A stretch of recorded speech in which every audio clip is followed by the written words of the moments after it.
Hi there, this is Unmesh. Today I'm going to share with you 5 steps to get this beautiful, dreamy, warm autumn look in Photoshop. So without any further ado, let's get started.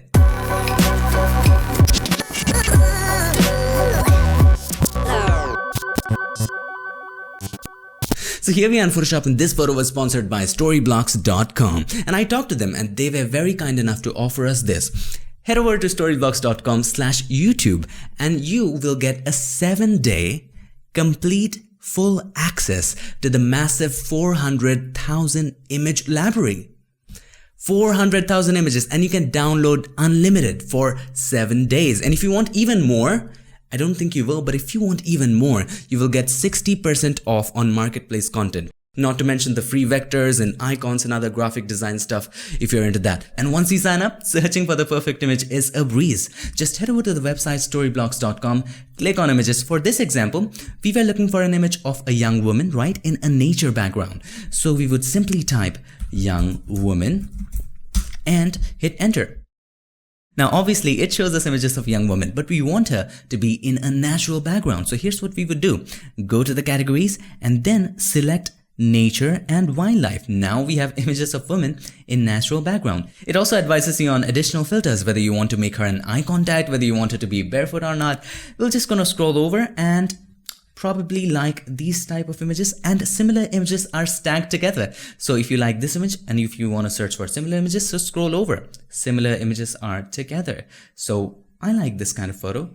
From the same shoot, I like this one. So we would just simply click on the download button and choose the quality we want. And you can do all of this for free. You can download as much as you want for 7 days. So the first step to achieve the warm fall look, or any other look for that matter, is to make minimal adjustments where we take care of the color, tone, exposure, and all that minimal stuff. Okay, so create a curves adjustment layer. Click on the adjustment layer icon and choose curves. Now inside of curves, all you have to do first, let's take care of the luminosity or the brightness and stuff. So let me just show that to you. And I think the skin is a little bit too bright. So what we need to do, let's zoom in, have a look. All you need to do, just click on this hand icon, and once you hover over the image, it will show you where does that particular area exactly fall in this curve. So I'll just pick an area here and click and drag it down, okay? Click and drag it down, make sure this is activated, and I'll do just a little bit. I think it was too bright, maybe just a little bit, and that's fine. You can also go ahead and name it exposure or brightness. Let's name it probably brightness, or let's name it exposure. That's the proper name for it. Exposure. There you go.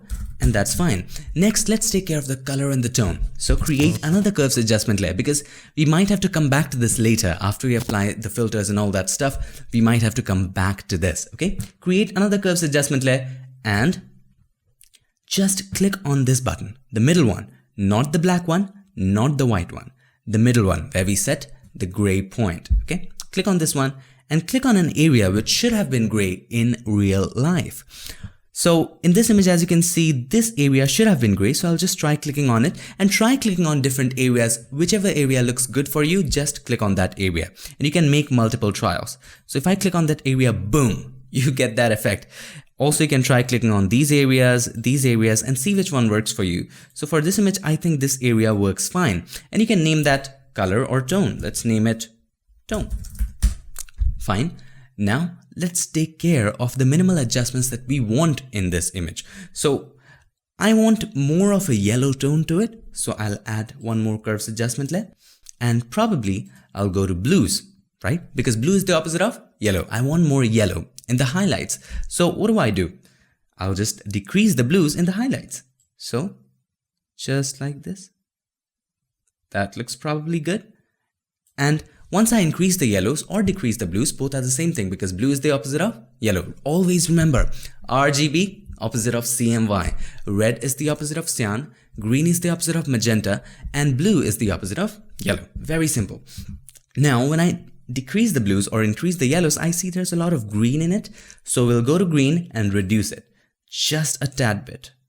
Just a tad bit. Like that. Not too much. Just a little bit.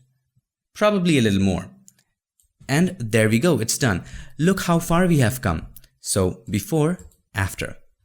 Really nice. Now let's double click on the curves and let's name it additional.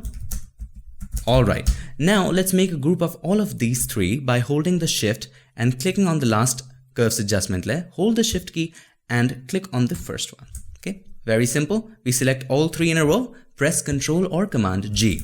And let's name this group minimal or minimal adjustments, whatever suits you best. Now the second step is targeting specific colors or specific areas and modify the colors in that areas. So click on the adjustment layer icon and this time create Hue Saturation.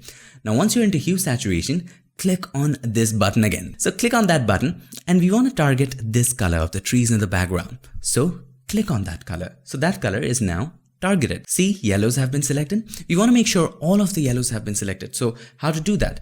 Click on this plus eyedropper tool and you can just start adding in colors. As you add in colors, look how this expands.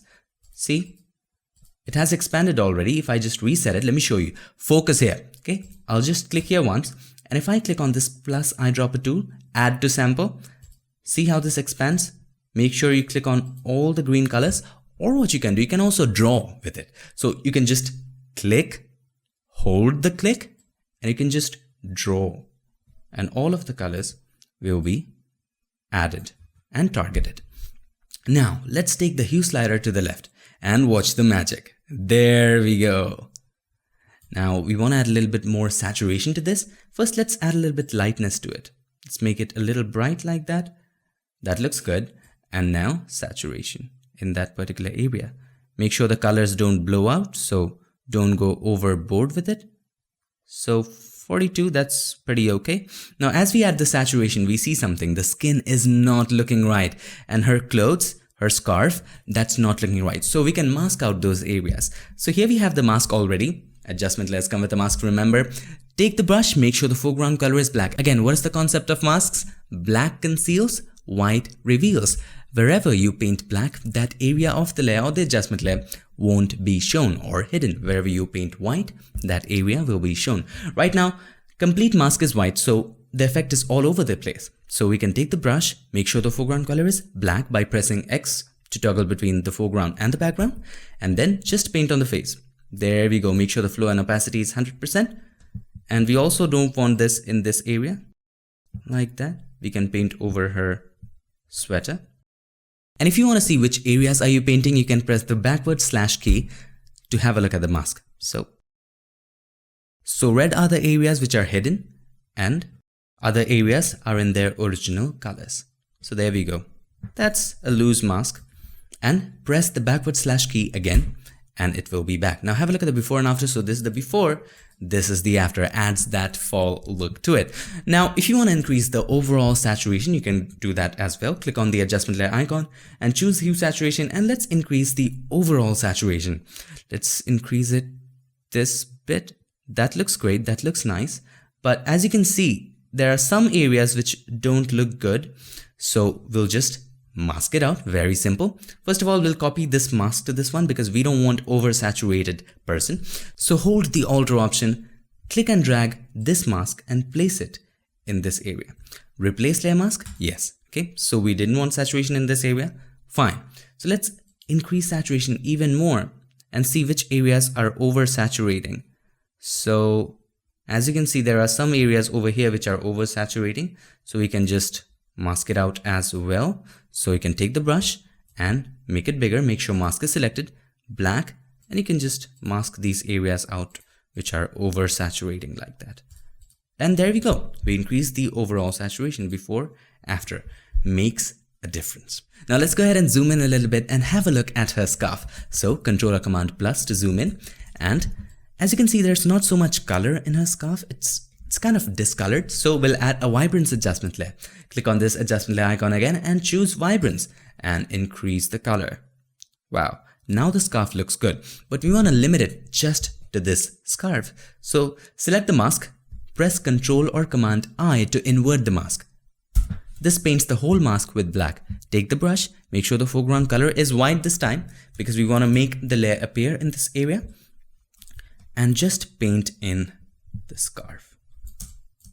If you want to paint in the sweater, you can, but it's not looking good in the sweater, so we'll just paint it away. So if you painted something extra with white, so for example, if you painted this area, you can always go ahead and press X to toggle between the foreground and the background and just paint away that particular area.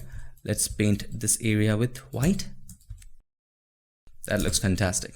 Now if you want to color the hair, you can do that here as well, but I don't think we want it. Let's create a separate layer for it. We don't want it there. Let's go back. Let's have a look at the mask, whether it's left somewhere. No, that looks perfectly fine. Probably this area a little bit. That's okay. Hold Alter option, click on it again to view the image. Now let's create one more vibrance adjustment layer and let's add some color to her hair. So we'll just add a little bit color, just like that, and Controller Command I, and just paint on the hair like that. That looks fine. That looks nice. Okay, so this is extra. So I don't know whether you can see it in this screen, but it does make a difference. Now we need to make group of all of these three. These are targeted layers. Okay, so select the last hue saturation, hold the shift, select the first one. It selects everything in the row, press Ctrl or Command G, and there's no limitation to it. You can target any area you want. You can use even curves to add some additional colors and stuff. This is just for targeted areas. Remember that. Okay, press Ctrl or Command G, and then you can name this group targeted. Okay, now this brings us to step number 3, which is dodging and burning. Now what is dodging and burning? Dodging and burning is brightening and darkening particular areas of the image to add dimension to it. Dodging is brightening, burning is darkening. So if you just want to dodge or just want to burn, you can do that as well. You don't have to do both of them. So I'll just dodge. Let's zoom out and create a levels adjustment layer or curves. Any adjustment layer, doesn't really matter. This is a simple way to dodge and burn, and this is just for creating effects. So click on the adjustment layer icon and choose any one, levels. Make sure the neutral values don't affect the image. Now change the blend mode of this one to screen. Now screen is a blend mode which brightens up stuff, right? So let's choose screen and see it brightens up the whole photo. We don't want that to happen. We just want to brighten certain areas. So what to do? You guessed it right. Select the mask, press Ctrl or Command I to invert the mask. Zoom in quite a bit. Take the brush, make sure the foreground color is white. Press X, then decrease the flow to somewhere around 5%. Hit enter or return and just paint on some areas. On her arm, probably this area. Little brightness, this area. Paint on the areas which are protruding in the direction of light. Okay, any area which is facing the direction of light, just paint on that area, or any area which are already relatively brighter. Okay, so this area, see how it adds dimension to the photo once we do it. Probably carve out her torso like that, this particular area. That looks cool, doesn't it? And I think it's more than enough. Have a look, before, after, before, after. You can also go ahead and paint her hair if you're into that. So a little bit of that.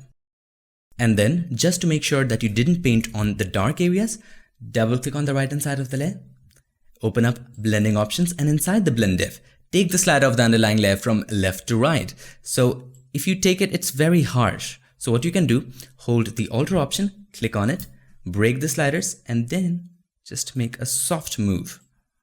Like that, probably like this, and that looks fine. Hit OK, and there we go. Before, after. Adds an extra oomph to the photo. Now you want to brighten the hair a little bit, add more dimension to it. So create one more adjustment layer, and any adjustment layer will do. Curves, levels, anything, doesn't matter. Let's choose levels again and screen again. Control or Command I, and we want to treat hair separately. Take the brush and just paint on particular areas of the hair where you want the shine to be in. So this particular area, let's increase the flow. Just dab on. Here we want the shine a little bit. Here. That's pretty good. Now double click on the right hand side of the layer, a little bit shine here as well. That's great. Now make sure the brush is soft, and then take the slider of the underlying layer from left to right, just like this, and break it down by holding the alter option, click on it, and just break it down. There you go. Hit OK. Now let's have a look at the before and after. So this is the before, this is the after. Looks great, doesn't it? Now the hair is ready, everything is ready. Let's add some filters to it. But before we do that, make a group of both of these. Okay, so hold the Controller Command or Shift, whatever you want. Make sure both of them are selected, and then Control or Command G. And let's name it dodge and burn, or dodge whatever you want. Dodge and burn. If you burnt it, you can also add a burn layer by, let's open it, let's do it. Let me show you how to do that as well. So create a levels adjustment layer, any adjustment layer, and change the blend mode of this one to multiply, because multiply is a blend mode which darkens stuff. Choose multiply, and then Control or Command I, take the brush, make sure foreground color is white, flow 5% as usual, and start painting on areas which are facing away from the direction of light. So for example, this area, this area, this area, this area, just like this. And have a look at the before and after of this one. Before, after. I don't like this area, so let's just paint it back again. Okay, that's pretty good. Now have a look before, after. If you wanted, you can do that, but I don't want it. Maybe if it's too much, you can always go ahead and decrease the opacity of it. So you can do that as well if you're into that, but we don't want this in this photo. Just wanted to show you, you can do that as well. After we are done with dodging and burning, now it's time to get started with the fourth step. And that's the most fun step of all. And that is adding filters. Now you can go crazy in this step. You can add any amount of filters that you like, anyone which you like, probably add some curves, levels, color lookup tables. It's totally upon you. So for me, you can go ahead and add some color lookup tables, some really nice ones there. Let's choose that. And let's try some. Let's try the teal orange plus contrast. If you don't like it, maybe decrease the opacity, maybe change the blend mode probably to color. Let's see how that does. Increase the opacity.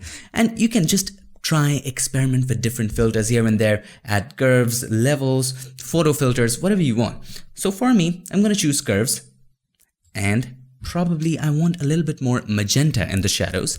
So we'll choose green because green is the opposite of magenta. So instead of taking green up in the shadows, I'm going to take it down because it's the opposite. So let's take it this way. Not too much, just a little bit. See what kind of a difference it makes before, after. Now, a little bit blue in the shadows. So let's choose blue and increase it a bit, just like this. Adds a really nice filter to it. Just 2 steps. Very simple to do. I can name it whatever you want. Maybe filter green and blue, and okay. And you can create a group of this, Control or Command G. It's just one layer, but it doesn't matter. You can stack in more than one. Maybe color lookup tables, and then curves, and then maybe one levels, maybe one photo filter. You can stack all of them, but make sure to make a group and keep them organized. Control or Command G, and let's name it filters. Okay, let's collapse this group. And the last step is adding that vignette effect, that light effect. Okay, to do that, it's also very simple. Create a levels adjustment layer. Okay, I've already taught you this. Take this slider from right to left, bottom slider, just like this. And we want this to just affect the corners. So what to do? Make sure the mask is selected. Take the brush, increase the hardness of the brush. So hold the alter option, the right mouse button, drag it down to increase the hardness, drag it to the right to make it a little bigger. So let's make it pretty big, and let's dab once, just dab once on her face with black. Okay, now it's too low. Why is it too low? Because the flow is 5%. Let's increase the flow to 100. Flow and opacity has to be 100. And then let's dab once with black. There we go. Press Control or Command T, and then increase the size of it and adjust it in whatever way you like. So probably I would have it this way. I would have these areas dark. So just like this. And you can always go ahead and modify this, by the way. So it's okay. That looks fine. Hit enter once you're satisfied, and then click on the mask. This opens up the mask properties. If you cannot see it, go to Windows and then make sure properties is checked. Now let's increase the feather. See it become smooth. Probably let's choose 400. There we go. Now that looks like something. Have a look before, after, but we don't like it above. Right? And we don't like it on the subject. But if you try to remove it hard from the subject, if you take the brush, if you try to remove it with black, since this is already feathery, since we have added a lot of feather to it, this doesn't quite look right. So how do we remove sharp things from this mask? Simple. Create another mask. Just hold Alt or Option, click on it again to see the image, and then create a group out of it. Control or Command G. And inside of a group, you can have one layer, right? And a group can also have a mask. So this way we have double masks. So create a mask right in there. Click on the mask button, and now you can remove sharp objects from it. Take the brush, make sure the foreground color is black, and you can just remove it. See, sharp things, make it a little softer. We don't want it that sharp. And you want to remove her and remove the top areas of the photo, just like this. Now that looks like something. All right, now have a look at the before and after. So this is the before, this is the after. Gets our focus straight to the subject. At this point, if you think this area needs a little more brightness, you can do that as well. Create an adjustment layer, and let's choose this time, let's choose exposure, and probably let's increase it a bit. And as you can see, it's inside this group, so it's not visible in this area. So let's take it outside the group. Let's see how that does here. It's too bright. Let's just decrease the exposure, increase it just a bit. Probably this much is fine. 0.5 is fine. Now, just apply on this area. Controller Command I, take the brush, make sure the foreground color is white, and just paint on random areas like this, here, adds much more punch to the photo here probably, and have a look before, after. It does make a difference. I can just add gamma correction and get this a little darker like that. Yeah, have a look before, after. And once you do that, do not forget to group the layers. So these layers took care of the lights, okay? So hold the shift, click on this one, press Controller Command G, and name this lights. Now let's have a look. We have every 5 steps. 1, 2, 3, 4, 5. But if you want, you can add an additional step. And this step is very crucial. That is the correction step. If you find anything odd, that thing is going to be corrected in this step. After adding all these filters, we can see the skin is not just looking right. Skin is a lot reddish, the color is not good, it's too much saturated. So we can add one more curves adjustment layer and decrease the reds. Okay, so let's choose reds. As you can see, this area is getting a little reddish. Let's activate this tool. We'll just click and drag down. Now that looks natural. Now what we can do, we can probably increase the blues a little bit. It's a little bit yellowish, just a tad bit. And after you do that, you can also decrease the saturation of this area. Create a hue saturation adjustment layer and just decrease the saturation a tad bit, like that. And you can group both of these layers, holding the controller command, clicking on the other one, Controller Command G, and create a negative mask because we want this group just to be affecting the face. So hold the alter option, click on the mask button, creates a negative mask, take the brush, make sure the foreground color is white, and just paint on the face, just like this. And that looks perfect. Have a look at the before and after. Before, face is very saturated, not looking good. After, it looks perfect. If you painted a little extra to the hair, if it just moved out, you already know what to do. Paint that area in black. So press X again and just paint back in these areas. There we are. That's pretty much done. And you can just name this group probably corrections. At this point, if you think, and that's the advantage of organizing all these layers. At this point, if you think the hair is a little bit darker and you want to make the hair a little brighter, you cannot just add a curves adjustment layer and you can make those adjustments. You cannot do that right now. You have to go to the roots. So in order to go to the roots, you want to target the brightness now. You want to take care of the brightness now. So we'll go back to minimal and just above the exposure layer, we'll create that layer. Okay. Because if you add above all the layers the brightness layer, what will happen is, and this is crucial, what will happen is all those filters, targeted colors, they will get activated and it will not look natural. So let's go back to the roots, create a curves adjustment layer, and then probably increase the brightness of the hair. Just a tad bit like that, and just mask in the hair. Controller Command I, take the brush, just paint on the hair with white. Look. Makes a difference, doesn't it? So there we are. It's pretty ready. Zoom out and let's have a look at the before and after. Before, after, makes a difference. If you want to add a little contrast, you can do that as well. And there we go. Our image is pretty ready. And above all of this, you can add some more filters if you like. And let's have a look at the before and after. So this is the before. This is the after. makes a difference, right? And this is the final image that we came up with. So that's how to get the autumn, fall, warm look in Photoshop. Whatever you want to call it, but that's how to achieve the autumn effect or any kind of effect in Photoshop. And this is not the only way. I should clarify that. There are tons of ways of getting the same thing in Photoshop. I just wanted to break things down for you. So just as a recap, what were the 5 steps? Number 1, making minimal adjustments. Get the brightness right, get the contrast right, get the colors right, color and tone, everything right. Minimal adjustments, where you get everything right. Then targeted adjustments for colors. So you can target specific colors using the hue saturation adjustment layer and just change the color of that. For example, we targeted the yellows, we made it a little more magenta-ish, right? And we saw that scarf, as you can see, the scarf was getting a little too saturated. So what we did, we masked that out. Then we went ahead and added an overall saturation, and all that formed a part of targeted colors. After that, what was the step? Dodging and burning. What is dodging and burning? Brightening and darkening particular areas of the photo to add dimension to it. And this time we added a new method. We just added any adjustment layer that you want, change the blend mode to multiply to darken it, change the blend mode to screen to brighten it, and mask those areas where you want to brighten or darken. After dodging and burning, our favorite step, which is the 4th step, is adding filters. And you can go crazy in this, apply any amount of filter that you like. After filters, it's lights. You can just darken some areas, probably brighten some areas, and apply some lights effects and increase the exposure and do all that kind of stuff.